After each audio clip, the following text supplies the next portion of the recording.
Hello and welcome to Amjad Academy. So this is our lecture number 21 of chapter number 4 Chemical Thermodynamics. In this lecture we will learn the concept of maximum work.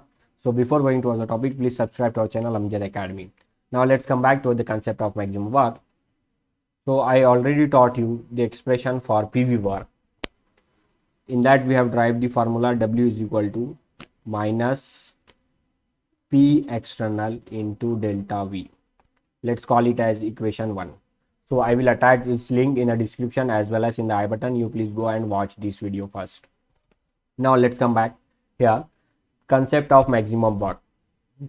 तो इसमें देखिए W का जो work है उसका formula दिया है PV work is equal to minus P external into delta we.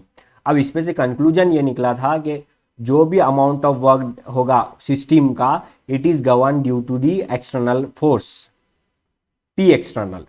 अगर यहाँ पर P एक्सटर्नल जीरो हो जाएगा, P एक्सटर्नल की वैल्यू जीरो होगी तो W जीरो हो जाएगा. और अगर P एक्सटर्नल की वैल्यू जितनी ज्यादा होगी उतना ज्यादा आपको वर्क मिलेगा. यानी ये हुआ कि ये गैस है, देखिए एक सिलेंडर है जिसमें गैस इनक्लोज्ड है और यहाँ पर एक मूवेबल पिस्टन लगा दिया गया है.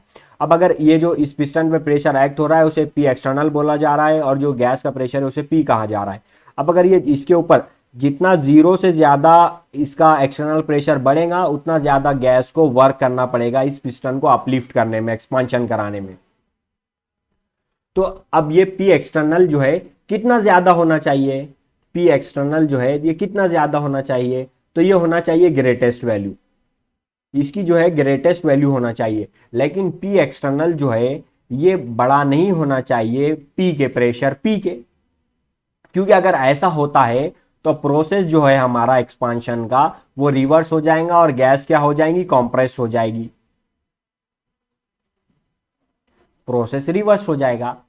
तो ये दोनों के वैल्यू कितने अमाउंट से डिफर करना चाहिए फिर, अगर P एक्सटर्नल ग्रेटेस्ट होना चाहिए वर्क मैक्सिमम ऑब्टेन करने के लिए तो उसकी वैल्यू है P pressure P of the gas and P external must be differ by an infinitesimal amount of change.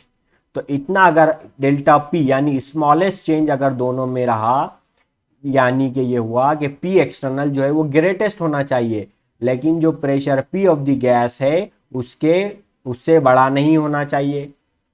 ये इस फॉर्मूले से मालूम होता है. तो अब चलिए इस पर से P एक्सटर्नल की वैल्यू निकाल दीजिए. तो इस पर से P एक्सटर्नल हो जाएगा minus P external will be delta P minus P. So P external will be equal to P minus delta P.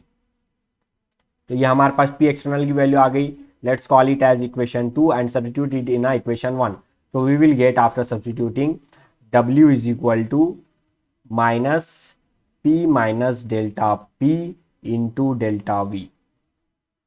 अब इस फॉर्मूले पे आप गौर करिए. यहां पर वर्क कब मैक्सिमम ऑब्टेन्ड होगा, जब डेल्टा P जो है वो स्मॉलेस्ट होगा. यानी जो है pressure P which is driving force and external pressure P which is opposing force they must differ by an infinitesimal amount of change. और ऐसी कंडीशन कब रहती है, रिवर्सिबल प्रोसेस में. हमने रिवर्सिबल प्रोसेस में देखा था a process is conducted in such a way so that at every stage the driving force and opposing force differ by an infinitesimal amount. तो अब यहां पर देखिए ये जो डेल्टा P है ये क्या इन्फिनिटेसिमल अमाउंट ऑफ चेंज है. तो यहाँ पर ड्राइविंग फोर्स और अपोजिंग फोर्स कितने अमाउंट से चेंज हो रहे हैं, इन्फिनिटेसिमल अमाउंट से चेंज हो रहे हैं. तो अगर आपको मैक्सिमम वर्क ऑब्टेन करना है तो आपको कौन सा प्रोसेस लेना पड़ेगा, थर्मोडायनेमिकली रिवर्सिबल प्रोसेस लेना पड़ेगा. उस प्रोसेस में जो है तो आपको मैक्सिमम वर्क मिलेगा. तो जो थर्मोडायनेमिकली रिवर्सिबल प्रोसेस होगा, रिवर्सिबल प्रोसेस, उसमें आपको जो है तो वर्क जो है वो मैक्सिमम मिलेगा. तो ये कंसेप्ट था मैक्सिमम वर्क का. मुझे उम्मीद है आपको ये समझ में आया होगा. अगर आपकी कोई क्यूरी डाउट है तो वो कमेंट सेक्शन में लिखिए, मैं उसे सॉल्व करने की कोशिश करूंगा. नेक्स्ट वीडियो में हम देखेंगे expression for maximum work. Till then keep watching Amjad academy. Thank you for coming on Amjad academy.